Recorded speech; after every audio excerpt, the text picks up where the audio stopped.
Hi friends, எல்லாரும் எப்படி இருக்கீங்க? என்னோட சேனலை சப்ஸ்கிரைப் பண்ணி சப்போர்ட் பண்ணுற எல்லாருக்கும் ரொம்ப ரொம்ப நன்றி. இன்றைக்கி என்னோட பிரம்ம முகூர்த்தத்தோட 43வது நாள். நேற்றுக்கு நைட்டே நான் எல்லாமே ரெடி பண்ணி வச்சுருந்தேன். ஆல்ரெடி அந்த வீடியோ உங்களுக்கு போட்டிருக்கேன். நான் எந்த வேலையும் காலையில் பெருசாக இல்லைங்க. வெறும் எண்ணெய் போட்டு திரி போட்டு சாமிக்கு நெய்வேத்தியத்துக்கு பால் மட்டும் காய்ச்சினேங்க. அது இல்லாத மார்கழி 5வது நாள் இன்றைக்கி.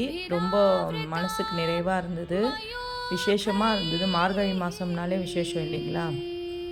ரொம்ப சூப்பராக இருந்ததுங்க. தெருவெல்லாம் அழகாக எல்லாரும் கோலம் போடுறாங்க. அதெல்லாம் பார்க்க ரொம்ப மனசுக்கு நிறைவாக இருக்குது.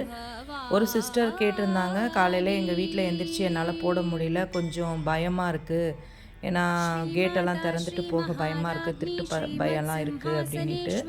அதனால் ஒன்றும் இல்லை சிஸ்டர், நீங்கள் கொஞ்சம் கவனமாக செய்யுங்க. ஆனால் கண்டிப்பாக இந்த மாதத்தில் வாசல் பெருக்கி கோலம் போட்டு ஒரு தீபம் ஏற்றுனீங்கன்னா வீட்டுக்கு ரொம்ப நல்லதுன்னு சொல்லி நானுமே கேள்விப்பட்டிருக்கேன். அதுக்கப்புறம் நான் ரொம்ப வருஷமாக செஞ்சிட்டும் இருக்கேன். நீங்களும் அதை முயற்சி பண்ணுங்கள். ஒரு 2-3 நாள் அப்படி தோணும் மனசுக்கு. அதுக்கப்புறம் உங்களுக்கு அது பழகிடும். கூட யாராவது வீட்டில் இருந்தாங்கன்னா எந்திரிச்சு அவங்களையும் கொஞ்சம் எழுப்பி கூட வச்சுக்கோங்க. ஏன்னா இந்த மார்கழி மாதத்தில் கோலம் போட்டு விளக்கேற்றுறதுன்றது ரொம்ப விசேஷமான ஒரு விஷயம். அதனால் முடிஞ்சால் ட்ரை பண்ணுங்கள் சிஸ்டர். வீடியோ பிடிச்சிருந்தா லைக் பண்ணுங்கள், மறக்காமல் சப்ஸ்கிரைப் பண்ணுங்கள். தேங்க்யூ.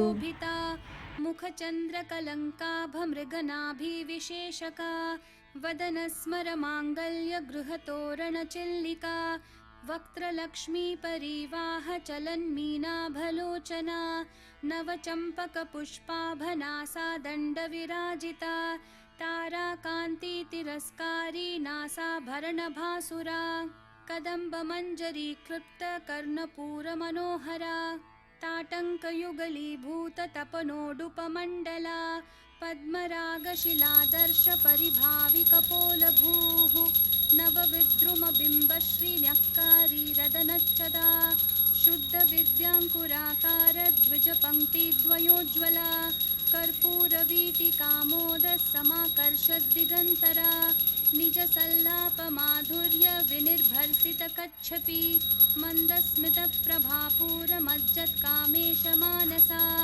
अनाकलितसादृश्यचुबुकश्रीविराजिता कामेशबद्धमाङ्गल्यसूत्रशोभितकन्धरा कनकाङ्गदकेयूरकमनीयभुजान्विता रत्नग्रैवेयचिन्ताकलोलमुक्ताफलान्विता कामेश्वरप्रेमरत्नमणिप्रतिपणस्तनी नाभ्यालवालरोमाली लताफलकुचद्वयी लक्ष्यरोमलताधारतासमुन्नेय